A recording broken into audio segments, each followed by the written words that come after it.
여러분 안녕하십니까? 포항 MBC 뉴스입니다. 포항시가 도내 최초로 전기차 시내버스를 도입합니다. 전기차 60세대를 1차로 구매해 당초 지난해 7월 시행하려다 전기차 생산 지연으로 보류했던 시내버스 노선 전면 개편도 2달 뒤에는 시행하기로 했습니다. 김기영 기자가 보도합니다. 전기버스 2대가 포항에 도착했습니다. 대형은 시내에, 중형은 농어촌 읍면에 운행됩니다. 70분 충전으로 319km를 주행할 수 있습니다. 가격은 천연가스 버스보다 배 비싼 대당 4억 원. 하지만 연간 30억 원인 전체 시내버스의 연료비에서 경비가 대폭 절감됩니다. 그 연료비가 기존 CNG 버스 대비해 3분의 1도 안 나오고요. 조용하고 쾌적한 차량이 되겠습니다. 전기버스에 시승해 봤습니다. 엔진과 트랜스미션이 없어 소음이 획기적으로 줄었고 급조작이 어려워 고질적인 난폭 운전 예방 효과도 기대됩니다. 코로나19 사태를 겪으면서 대기질의 중요성을 확인한 만큼 전기버스 도입은 확신으로 굳었습니다. 도내 시군 중에 최초입니다. 앞으로 많이 발생할 미세먼지, 대기 환경 오염에 대비해서 전기버스로서 시민 건강과 대기 환경 개선에 포항시는 전기차 60석 도입으로 1년간 미뤄놨던 시내버스 노선 개편을 7월 25일 시행할 예정입니다. 향후 모든 시내버스를 전기차로 대체할 계획인 포항시. 엄청난 예산 부담에도 불구하고 전기버스를 도입하는 데에는 배터리 규제 자유 특구와 배터리 관련 기업 유치 등 배터리 선도 도시의 꿈을 실현하기 위한 포석이 깔려 있습니다. MBC 뉴스 김기영입니다. 경주 대릉원 인근 신라 고분에서 43년 만에 금동 신발 한 쌍이 출토됐습니다. 크기가 작은 고분에서 이처럼 귀중한 유물이 나오면서 바로 인접한 중형 크기의 120호 고분에서는 더 많은 부장품이 나올 것으로 기대됩니다. 보도에 김철승 기자입니다. 경주 황남 대총에서 나온 금동 신발입니다. 둥근 모양의 얇은 금동판이 달려있고 T자형 무늬가 뚫려 있습니다. 이 신발과 비슷한 금동 신발이 이른바 경주 120-2호분에서 확인됐습니다. 경주에서 금동 신발이 확인되기는 이번이 13번째, 1977년 이후 43년 만입니다. 통상 금동 신발은 금관과 귀걸이, 목걸이, 허리띠와 함께 나오는데 이를 고려하면 더 많은 유물이 나올 것으로 보입니다. 금동 신발이나 금동 관식이 지금 출토되는 경우에는 왕족이나 귀족의 무덤으로 볼 수가 있겠습니다. 이곳과 인근 고분에서는 또 금동 장신구와 허리띠 장식용 음판, 말가춤과 청동 다리미, 토기류 등도 함께 출토됐습니다. 이제 관심은 120호 고분입니다. 이번에 유물이 나온 고분보다 크기가 배나 되고 그동안 민가가 있어서 도굴 가능성이 낮다고 보기 때문입니다. 120호분 중심각에서는 이 120-1호와 2호보다 더 앞서는 대단한 그런 부장품들이 있을 것으로 기대하고 있습니다. 발굴조사단은 경주의 돌무지 덧널 무덤 가운데 마사토로 봉분을 만든 것은 120호분이 처음이라고 밝히고 올 하반기 본격적인 발굴에 들어가기로 했습니다. MBC 뉴스 김철승입니다. 코로나19가 장기화되고 대면 접촉이 줄면서 헌혈하는 사람들이 줄어들고 있습니다. 이 때문에 대구, 경북의 경우 5일분은 있어야 될 혈액 보유 권장량이 이틀 분에 그칠 정도로 부족해졌습니다. 상황이 악화되자 지역마다 자발적인 헌혈 동참 릴레이가 전개되고 있습니다. 조동진 기자의 보도입니다. 안동시 자원봉사센터가 진행하는 헌혈 동참 릴레이에 사람들이 모여들고 있습니다. 헌혈을 하고 난 뒤 다음 헌혈자를 지정하는 이번 릴레이 헌혈은 일회성으로 끝나는 것이 아니라 장기적, 정기적으로 진행됩니다. 헌혈에 대한 거부감을 줄이고 헌혈의 필요성을 인식하는 계기가 될 전망으로 매월 2회 정도 진행될 예정입니다. 헌혈도 봉사하는 차원이니까 사회 봉사하고 기여하는 마음으로 나왔습니다. 그리고 제가 헌혈하고 난 다음에 제 옆에 지인들을 또 릴레이 형식으로 헌혈을 계속 도모하려고 합니다. 코로나19 때문에 피가 많이 부족하다 해서 헌혈하러 왔습니다. 다음에 누구 지정하시겠습니까? 네, 가족들도 같이 하겠습니다. 헌혈 동참 릴레이가 진행되는 것은 코로나19 이후 혈액이 크게 부족하기 때문입니다. 대구 경북 혈액원에 따르면 올해 2월 헌혈자는 13,270명으로 지난해 같은 기간보다 17% 감소했습니다.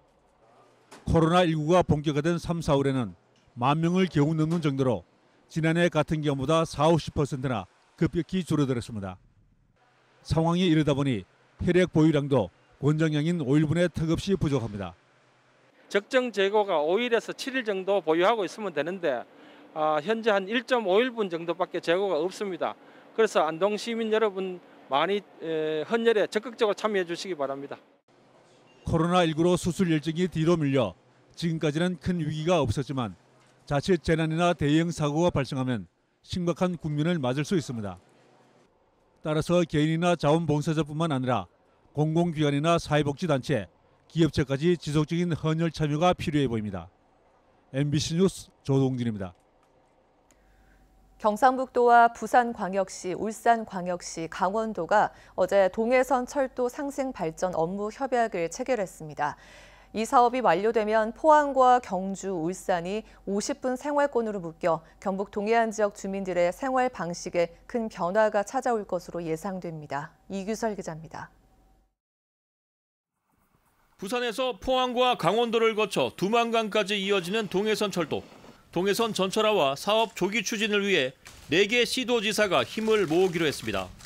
이번에 추진하는 협력 사업 가운데 경북 도민의 삶과 밀접한 연관성이 있는 건 2가지로 압축됩니다. 하나는 동해선 포항 강릉 간 224.3km 구간 복선 전철화 사업이고 다른 하나는 울산 태화강에서 포항역까지 76.5km에 대한 광역 전철화 사업입니다. 현재 동해선 부산 강릉 구간 중 포항 동해 구간만 유일하게 단선 비전철 노선인데 이 구간만 전철화하면 부산에서 강릉까지 고속전철이 다닐 수 있게 됩니다. 동해 중부선 전철화는 지난해 예타 면제 사업에 선정돼 이미 설계 공사가 진행 중인데 경상북도는 물동량 증가에 대비하고 교통난 해소를 위해 반드시 복선화를 추진하겠다는 입장입니다. 이 동해선 철도 연결 사업은 새로운 뉴딜 사업이 될 걸로 생각합니다. 동해안 관광 또 산업을 일으키는데 더욱더 효과적 거로 생각하고 있습니다. 울산 태화강역에서 포항역까지 광역 전철화 사업은 동해안권 주민들의 삶에 엄청난 변화를 가져올 수 있습니다. 동해남부선 부산 울산 구간은 이미 복선 전철이 운행 중이고 울산 태화강역에서 포항역까지 76.5km 구간은 내년에 개통할 계획인데 이 구간에 시속 250km로 달릴 수 있는 신형 EMU 250 열차와 전철 개념의 전동차를 동시에 투입하면 포항, 경주, 울산이 1시간 이내 생활권으로 묶이게 됩니다. 철도를 네트워크라는 수단을 통해서 이 속도를 통해서 우리 그 지역을 인티그레이션, 어떻게 보면 통합하고 그 인티그레이션된 통합된 그 지역을 그 수준을 높여서 어떻게 보면 공동체, 커뮤니티로 가는 특히 경제 공동체가 되겠죠, 그렇죠? 포항 강릉 간 복선 전철화는 예산이 5조 가까이 필요한 대형 프로젝트지만 부산에서 울산 포항까지 이어지는 동해 남부선은 내년이면 복선 전철화 공사가 완료됩니다. MBC 뉴스 이규설입니다. 월성 원전 사용 후 해결료 임시 저장 시설인 맥스터 증설을 두고 찬반 갈등이 커지고 있는데요. 경주시 지역 실행기구가 공식 설명회를 시작했는데 주민들은 정부의 신뢰 구축이 우선이라는 반발 의견이 많았습니다. 임재국 기자가 보도합니다. 경주 월성 원전 내 사용 후 해결료 임시 저장 시설인 맥스터입니다. 현재 97%가 가득 찼고 오는 2022년 3월쯤 포화 상태에 이를 것으로 알려지고 있습니다. 원자력안전위원회가 지난 1월 맥스터 추가 증설을 승인했고 넉 달 만에 공식 설명회가 열렸습니다. 설명회 시작부터 경주 방패장 유치 당시 정부가 약속한 고준위 핵폐기물 반출 이행 여부를 두고 논란이 이어졌습니다.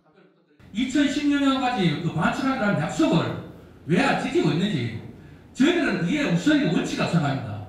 반출을 하겠다고 한 약속을 못 지킨 데 대해서는 다시 한번 사과의 말씀을 드립니다.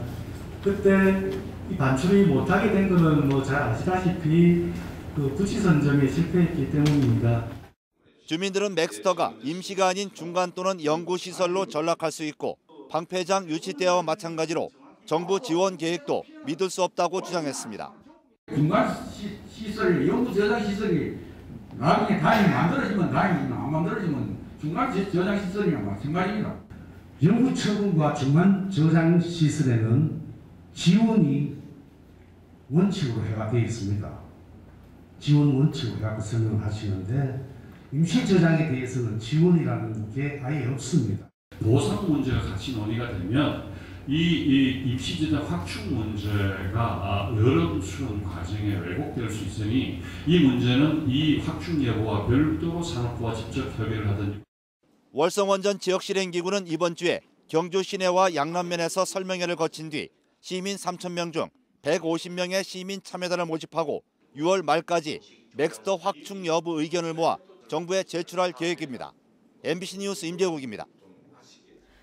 경주경찰서는 어린이 보호구역에서 발생한 교통사고에 대응하기 위해 합동수사팀을 구성했습니다. 합동수사팀은 관련자 조사와 증거 수집을 통해 고의적인 사고가 아니냐는 의혹에 대해 수사할 예정입니다. 또 피해자 측의 주장뿐만 아니라 사고 전반을 종합적이고 면밀하게 수사해 사실관계를 명확히 규명하겠다고 밝혔습니다. 코로나19 확진 환자의 신상이 담긴 시청 내부 문서를 외부로 유출한 공무원이 경찰에 붙잡혔습니다. 포항 남부경찰서에 따르면 포항시청 공무원 A씨는 지난 2월 코로나19 확진 환자 이름과 주소, 동선이 담긴 공문서를 SNS로 지인에게 전달한 혐의입니다. 경찰은 A씨를 공무상 비밀 누설 혐의로 검찰에 송치하고 A씨 외에도 관련자 2명을 추가적으로 수사하고 있다고 밝혔습니다. 찬밥 신세였던 지역 상품권이 코로나 전국을 거치면서 귀한 몸이 됐습니다. 지역 상품권을 취급하지 않던 가게들이 앞다퉈 가맹점에 가입하고 있고 상품권이 동이 나자 지자체마다 추가 발행에 나서고 있습니다. 정동원 기자입니다. 지역 상품권을 사면 지자체에 따라 3에서 6% 정도 할인해줬습니다. 3월부터는 할인율이 순차적으로 10%로 올랐습니다. 정부가 상품권 독려 차원에서 8%의 국비 지원을 하며 10%로 특별 할인할 것을 주문했기 때문입니다. 50만 원어치의 상품권을 산다면 10%인 5만 원을 할인받아 45만 원에 살 수 있습니다. 10% 할인되니까 우리 집 아저씨가 은행 이자보다 낫다 하면서 소닥해가지고. 수요는 폭증했고 상품권은 조기 완판됐습니다. 안동시에서 발행한 올 한 해 상품권 50억 원어치가 5개월 만에 동이 난 겁니다. 이에 따라 최근 50억 원어치를 추가 발행해야 했습니다. 울릉을 제외한 경북 22개 지자체의 올해치 발행액은 2,900억 원이었는데 역시 모두 소진되고 이보다 많은 3,700억 원어치가 추가 발행됐습니다. 이 가운데 경주, 상주, 문경, 경산, 울진은 지역 상품권을 사용하지 않다가 올해 신규 발행했거나 할 예정입니다. 앞서 지자체의 재난지원금이 대부분 지역 상품권으로 지급돼 시중에 풀리자 가게들이 이를 보고 앞다퉈 가맹점으로 등록한 게 상품권 사용과 서로 상승작용을 한 데다 10% 할인율이 기폭제가 됐습니다. 코로나가 한창 심할 때 3월 한 달 안에 들어왔던 금액이 8천에서 9천만 원 정도 되었습니다. 경북의 지역 상품권 가맹점은 지난 2, 3월 3만여 곳에서 지금은 6만여 곳으로 석 달 만에 2배 늘어났습니다. 가입을 하면은 좀 더 매출에 도움이 되지 않을까 싶어서 가입하게 됐습니다. 지역 상품권은 지역 화폐와 개념의 차이는 크게 없지만 용어가 혼동돼 쓰이고 있습니다. 다만 과거엔 상품권에 가까웠다면 지금은 가맹점이 늘고 유통규모가 커지면서 화폐란 인식이 커졌습니다. MBC 뉴스 정동원입니다. 올해 마늘 농사가 풍년이라고 합니다만 농민들은 걱정입니다. 마늘값이 폭락해 생산비도 나오지 않는다며 급기야 마늘을 소각하며 대책을 촉구하고 나섰습니다. 성나귀 기자입니다. 의성농협 남부지점 앞 농민들이 애써 재배한 마늘을 불태우고 있습니다. 수확을 앞두고 산지 마늘값이 폭락해 생산비도 건지지 못하게 되자 농민들이 항의 시위에 나선 겁니다. 힘들게 농사 지었는 마늘을 이렇게 태운다는 게 농민으로서 피눈물이 납니다. 정부에서 빠른 시일 내에 대책을 세워갖고 농민이 비단지고 농사 지을 수 있도록. 마늘값이 폭락하자 농민들이 생산비를 보장하라며 시위에 나섰습니다. 요즘 산지에서 마늘의 포전 가격, 이른바 밭대기 가격은 660제곱미터, 200평당 130에서 270만 원 선. 지난해보다 50% 이상 하락했습니다. 여기에다 예년 같으면 이맘때 밭대기 거래가 70%에 달했지만 올해는 거의 거래가 이루어지지 않고 있습니다. 상인들이 시간을 끌며 더 싼 값에 사기 위해서인데 농민들은 가격이 더 내려가지 않을까 걱정입니다. 농민들은 마늘 생산비 보장을 위해 마늘 수매 가격을 1kg당 3,200원으로 해줄 것으로 요구했습니다. 또 의성군이 마늘을 전량 수매하고 의성마늘 유통공사 설립을 통해 유통구조를 단일화하라고 촉구했습니다. 전량 수매해서 단일 유통으로 판매를 하게 되면은 손실이 있을 수 있지만 이득도 있을 수 있습니다. 그렇기 때문에 우리 앞으로 의성 마늘을 살기 위해서는 전량 수매를 요구하는 바입니다. 마늘값 폭락으로 농가의 위기감이 커지고 있지만 이렇다 할 대책이 나오지 않아 농민들의 시름이 깊어지고 있습니다. MBC 뉴스 성락입니다. 적은 양의 물 주입으로도 포항 지진과 같은 큰 지진을 촉발할 수 있다는 연구 논문이 발표됐습니다.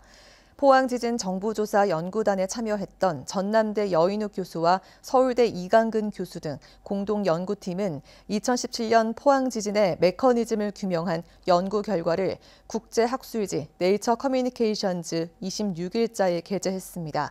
연구팀은 물 주입으로 공극압이 변화하면 임계 응력 상태에 있던 단층에 작은 지진이 발생하고 미소 지진들에 의한 응력이 단층의 다른 부분으로 전달되면 순차적으로 다른 지진을 촉발하고 상호작용이 계속되면서 더 큰 지진을 초래한다고 밝혔습니다. 포항공항의 고질적인 문제인 높은 결항률을 개선하지 않으면 공항 활성화도 쉽지 않다는 연구 결과가 나왔습니다. 경상북도가 한국항공대학교와 함께 진행한 지방공항 이용 방안에 대한 연구 용역 결과 포항공항 활성화를 위해서는 항행 안전시설 보강, 장애물 제거, 활주로 길이 연장을 통해 결항률을 낮춰야 한다고 분석하고 있습니다. 포항공항은 시정 1,200m 이상이 되어야 여객기가 착륙할 수 있는 비정밀 공항으로 2018년 포항공항의 결항률은 13.04%로 제주공항의 1.57%에 비해 10배 이상 높았습니다. 경주시는 국토교통부 공모사업으로 추진해온 지능형 교통시스템을 시험 운영합니다. 지능형 교통시스템을 통해 공영주차장 주차 상황을 실시간 확인할 수 있고 교통정체나 돌발 상황에도 신속히 대처할 수 있습니다. 이상으로 포항 MBC 뉴스를 마칩니다. 여러분 고맙습니다.